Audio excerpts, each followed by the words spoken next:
Okay, so a single action tool, remember the single action that it has is a downward action where it's making an impression. And so here I have a piece of cased leather, and really, you know, in a best of all possible worlds, best case scenario, you want to be able to make that impression with one strike of your mallet. And it's not always as easy as that sounds because you kind of need to have a lot of practice hitting that tool kind of firmly and directly. So if I was going to do a single action with this tool, this is kind of a 5-pointed star. I've already cased this leather out. You place the tool, you make sure that it's vertical, not all the time, but if you do have a straight design like any of these, you know, a flower or a star or something where you want the whole design in your impression, you want to make sure it's vertical.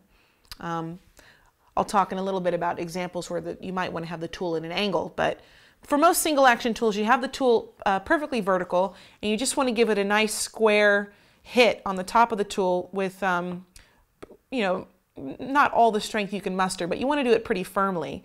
So you can go like, and there I've done that once, single action. I take the tool away, and you see there's our little impression of kind of that tool there. Now this one was sort of easy because it was small. It's a small design, and so there's a lot of force that is sort of applied when I hit it with the mallet. If I take something like this, the flower, and again, you know, the leather's already been cased, you might not get as deep of an impression with one single hit just because that force is dispersed over a little bit larger area. So we can try it and see. So I have it nice up and down. Single action tool, it's just going to have a downward motion. So pull that away. And, oh, actually that one stamped pretty good. Okay. But some other ones, like for example, here's a set of alphabet letters. These are also single action tools, and you can see these are getting even larger. And so the way something like this works is, I don't know, we can take a letter. This is the letter R, and we'll kind of fit it onto the end of this shaft here. And you'll see with ones like this, it might be even harder to kind of get that impression in one whack. So I'll try it with one sort of single action whack here.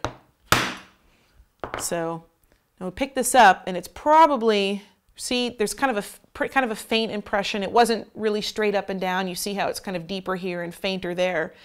Fortunately, a lot of these tools, you can sort of feel it and kind of line that stamp back up into the grooves by kind of moving it around. You can feel it line up again. So sometimes you might need to hit it a couple times if it's a larger tool. But the important thing is that tool isn't moving, okay? It's staying in the same place. So there, okay, we've done a little bit better job there, kind of getting an impression, okay? So that's a single action tool, a tool that doesn't move away from the place where you've set it while you're whacking it. You'd like to do it ideally in one hit, but sometimes with larger ones you have to do it with multiple ones. So that's a single action tool, and then to be contrasted with a double action tool.